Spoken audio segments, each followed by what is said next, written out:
नमस्कार दोस्तों। आइए एक ऐसी कंपनी को लेकर के जिक्र करने की कोशिश करेंगे जो ग्रोथ के ही अकॉर्डिंगली दिन बाय दिन एक अच्छी ऊंचाई पे जा करके बस जा। तो ऐसा मैं क्यों कह रहा हूँ?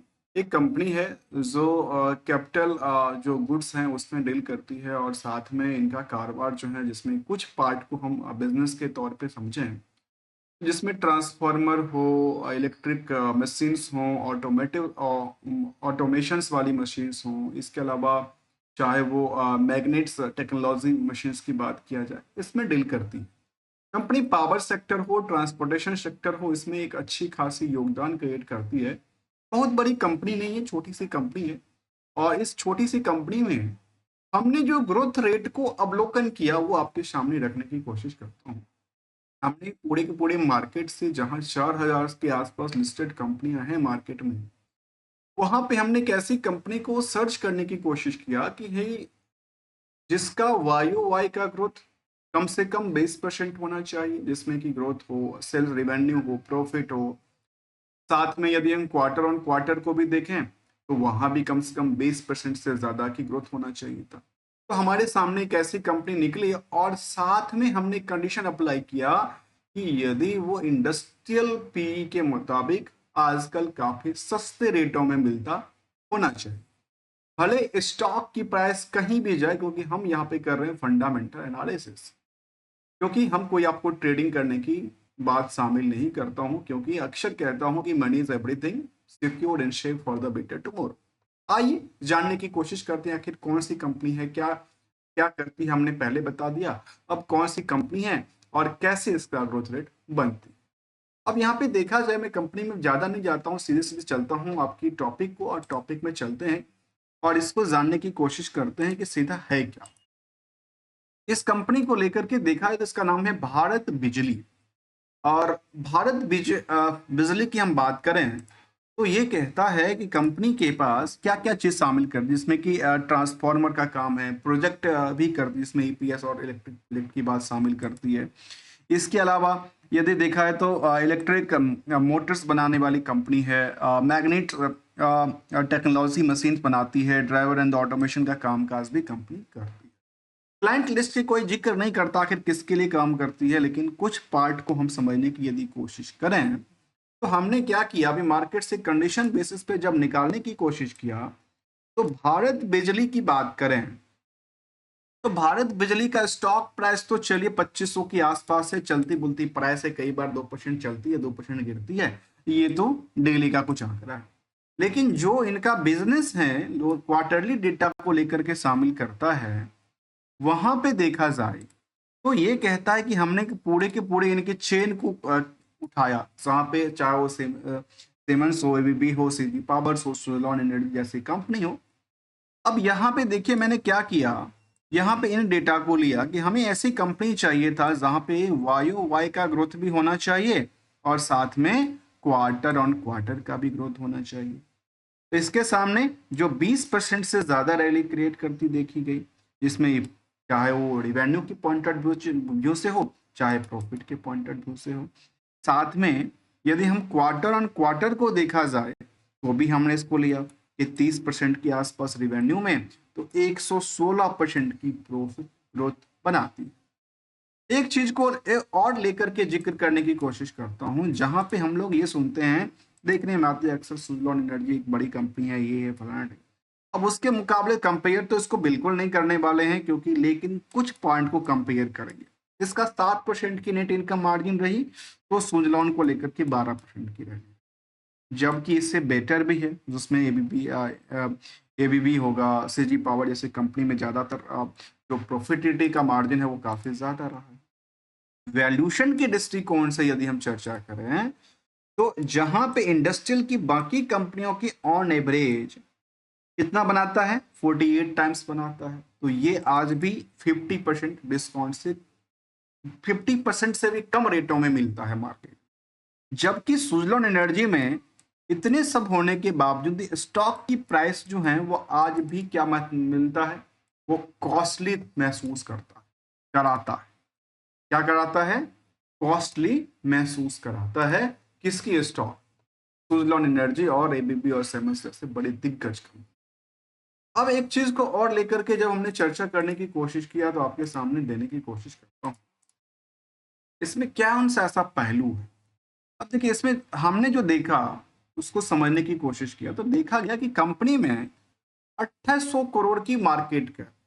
सोचिए, मैं इसको क्यों कहता हूँ 3000 करोड़ मान लेते हैं इसको, 3000 करोड़ की मार्केट कैप वाली कंपनी में यदि आप डीआईआई की होल्डिंग देखेंगे तो अचंभित हो जाएंगे। क्यों?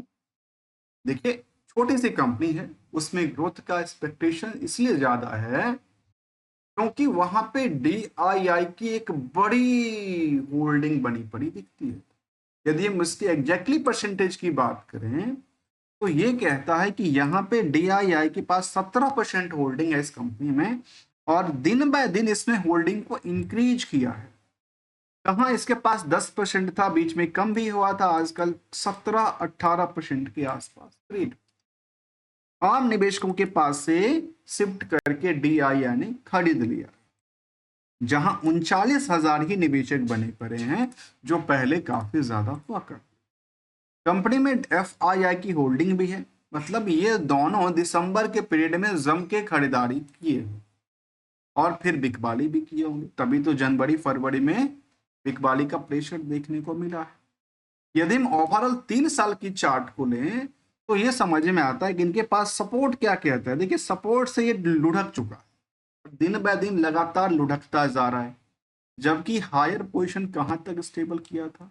इनके पास एक सपोर्ट लेवल ये बनाता है, अब इससे ज्यादा मार्केट गिरता है तो बड़ी चिंता की बात हो सकती है। क्यों? क्योंकि 2000 एक स्ट्रॉन्ग सपोर्ट दिशा दिखाती है, और दिन बाय दिन जिस स्टॉक में हम एक चीज हमेशा कहते हैं कि दिन बाय दिन यदि बॉटम टू बॉटम को ब्रेक डाउन कर दे तो ऐसी स्टॉक की ट्रेंड क्या कहलाता है? ऐसी स्टॉक की ट्रेंड डाउन ट्रेंड की तरफ इशारा देती है, जो लगातार डाउन अपने बॉटम टू बॉटम को ब्रेक डाउन करके नीचे लुढ़क जाए। एक चीज को और समझना जरूरी है, फिलहाल के लिए मैं कह सकता हूं कि ये अपॉर्चुनिटी देगी, अभी नहीं दे रहा, देने की कोशिश करेगा जब ये इस प्राइस के आसपास यदि आता है, अर्थात 2000 के आसपास। अब एक चीज को और समझने की जरूरत है, वो ये कहता है कि कंपनी में जो होल्डिंग था, डिविडेंड का ट्रैक रिकॉर्ड है, अच्छी खासी ट्रैक रिकॉर्ड देती है, कंपनियां डिविडेंड पे आउट करती है। जहां कंपनी के डिविडेंड पे आउट के अलावा यदि हम डिविडेंड स्मॉल कैप की कंपनियां हैं, और यदि देखा जाए इनको disclosure of warning letter receive from the National Stock Exchange से एक वार्निंग लेटर मिला है कुछ डिस्क्लोजर को लेकर के, जो कि कंप्लायंस का एक छोटा सा नहीं बड़ा सा इशू बनता देखा गया। अब यहाँ पे कंपनी ने जब रेगुलर इनकम दिया है उसको देखिए कंपेयर करके 2024 में तो एक तो स्टॉक को स्पीड किया, और साल हमेशा कंपनी कितना डिविडेंड देती है? 35 रुपए तक, 40 रुपए तक का डिविडेंड देती है। भले स्टॉक की प्राइस थोड़ा सा महंगा है, उसके प्रति रीजन भी है क्योंकि नंबर ऑफ शेयर ही बहुत ज्यादा नहीं है, 1,13,00,000 नंबर ऑफ शेयर है। डेट टू इक्विटी नहीं के मुताबिक है, और पीई के रेशियो जिस हिसाब से हमने कहा कि स्टॉक, यदि आप स्टॉक पी को देखते हैं तो इंडस्ट्रियल की पी के मुकाबले तो सोचिए अभी 50% है, और यदि मार्केट यहां से चलती है जहां बुक वैल्यू के बारे में से मार्केट 133%, तो इंट्रिंसिक वैल्यू से 122% की ही रैली बना के रखी। अब एक सवाल और आती है, क्या इस कंपनी में ईयर एंड ईयर बेसिस का ग्रोथ कैसा रहा है? देखिए, पूरे के पूरे टर्नओवर चेन की बात करें तो कंपनी में करीब 1870 करोड़ का टर्नओवर है, जो कि इससे पहले अभी मार्च 24 में उन्होंने क्रिएट कर चुका, बहुत ज्यादा नहीं, 2 करोड़ का अंतर। प्रॉफिट भी देखा गया कि पिछले पीरियड के मुकाबले अब तक का सबसे टॉप पे रहा है लास्ट टीटीएम के मुताबिक। तो ईयर एंड ईयर बेसिस में हमने देखा कि इसका सेल्स दिन बाय दिन बढ़ती जा रही है, प्रॉफिट दिन बाय दिन बढ़ती जा रही है, स्टॉक प्राइस में क्राइसिस देखने को मिला है, और रिटर्न ऑन इक्विटी इनको सपोर्ट दे रही है। मतलब सोचिए, जो कंपनी का कारोबार दिन बाय दिन स्टेबल है, रिटर्न ऑन इक्विटी से लेकर के सेल्स और सेल्स से लेकर प्रॉफिट तक अब ट्रेंड दर्ज करती हो, और स्टॉक की प्राइस में क्राइसिस बनता हो, और साथ में उस कंपनी में जो डीआईआई की होल्डिंग हो दिन बाय दिन बढ़ती जा रही हो, तो फिर कुछ तो बड़ी हलचल होगा। कब होगा? आने वाले फ्यूचरिस्टिक टाइम के लिए होगा, क्योंकि ये निवेश का सवाल है। और निवेश हमेशा कब किया जाता है? एक बॉटम पे किया जाता है। और कितने टाइम के लिए किया जाता है? 2 साल, 4 साल, 5 साल, 10 साल, 20 साल के लिए किया जाता है। उसको हम निवेश कहते हैं। यदि आपने सुबह लिया शाम को बेचा तो निवेश है ही नहीं ना। This is the trading purpose. अब समझने की कोशिश करेंगे इस कंपनी को कुछ और पहलू। और पहलू में ये कहता है कि इनका पीरियड एंड बेसिस पे लगातार क्या हुआ? ग्रोथ लेवल बना है। रिस्क फैक्टर भी बहुत ज्यादा नहीं बनती है। और पीयर्स के मुकाबले यदि कंपेयर किया जाए तो हमने देखा कि वैल्यूएशन के दृष्टिकोण से काफी सस्ता दिखता है। जो प्रॉफिटेबिलिटीज के आंकड़ा के मुताबिक, सेल्स के आंकड़ा के मुताबिक अच्छी खासी रिकॉर्ड क्रिएट करती है, चाहे वो YoY का ग्रोथ हो, चाहे वो क्वार्टर ऑन क्वार्टर का ही ग्रोथ क्यों ना। रिस्क और रिवार्ड की एक्सपेक्टेशन को देखा जाए तो ये लगता है कि यहाँ पे इस कंपनी में जो रिवार्ड की सिचुएशन से एक्सपेक्टेशन है वो काफी आसमान छूने की तरफ है, क्योंकि कंपनी में फंडामेंटली रिस्क की बात तो बिल्कुल नहीं कहती है। क्या नहीं कहती है? रिस्क की बात नहीं के मुताबिक ही शामिल करती। एक चीज को और समझना जरूरी है, यदि आप इस कंपनी को कंपेरिजन टू द सेंसेक्स के पॉइंट ऑफ व्यू से देखें हैं या BSE industrial point of view से देखने की कोशिश करते हैं, तो यहाँ पे कुछ पीरियड में ये बहुत ज्यादा भारी कट देखने को मिला है। आज की टाइम की बात करें, ये सिचुएशन एक वीकली बेसिस से लेकर के और बाकी ईयरली और 10 सालों तक का डेटा को शामिल कर। अब एक सवाल और आती है कि कंपैरिजन टू द बाकी कंपनियों के अकॉर्डिंग यहाँ पे करीब करीब 900%, 664% तक रैली क्रिएट करती देखी गई। तो हमने क्या किया, इसको कुछ कंपनी से कंपेयर किया। जब लगातार इंडियन मार्केट में हम लोग सुनते हैं ना, जो लगातार मार्केट में बिकवाली का दौर चलता जा रहा है, चाहे FI की बिकवाली हो, DI की खरीदारी हो, इन दोनों की गेमबाजी में रिटेलर की दिवालियापन हो, ये सब चलता रहता है, क्योंकि मार्केट में पैसे तो रिटेलर से ही कमाया जाता है ना। सबकी मेंटलिटी यही होती है, जब डिमांड बढ़ाई जाएगी तभी तो मार्केट में कुछ प्राइस बनेंगे। ऐसा मैं नहीं कह रहा हूँ, ये मार्केट की सिंपल सी गोल्डन रूल है, क्योंकि जब जितने मार्केट में डिमांड आएगी, जितनी डिमांड घटेगी, उसी के मुकाबले मार्केट में प्राइस में अप डाउन सिचुएशन होती है। अब एक चीज को और हम कंपेयर करने की जब कोशिश कर रहे थे, उसमें 6 महीने के डेटाबेस में देखा जाए तो जहां भारत बिजली की बात कर रहे हैं, जिसमें 47% सबसे ज्यादा गिरावट रही है, और सिमेंस भी हो और वाड़ी एनर्जी जैसे दिग्गज कंपनी हो, उसके मुकाबले यदि आप देखते हैं तो देखिए YoY की ग्रोथ तो कुछ कंपनियों में अच्छी भी है, कुछ कंपनी में नहीं भी है।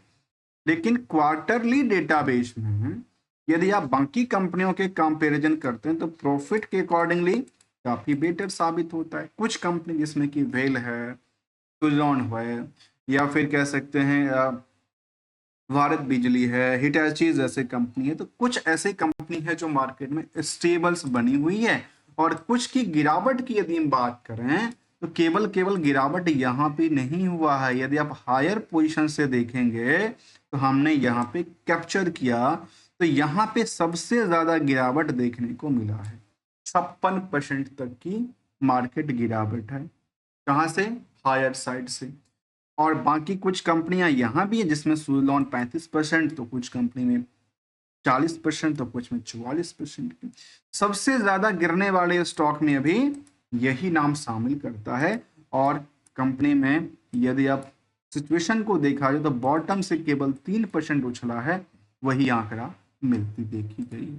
तो ये कुछ पहलू को हमने समझने की कोशिश किया है।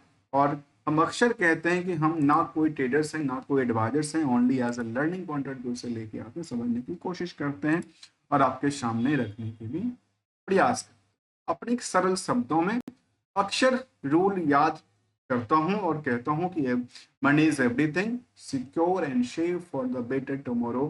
चाहे आप निवेश कर रहे हो, चाहे आप ट्रेडिंग कर रहे हो, निवेश हमेशा 5 साल, 10 साल, 20 साल के लिए होता है। तभी तो आप बड़ी बड़ी इंश्योरेंस पॉलिसी भी लेते हैं उसी टाइम पीरियड के।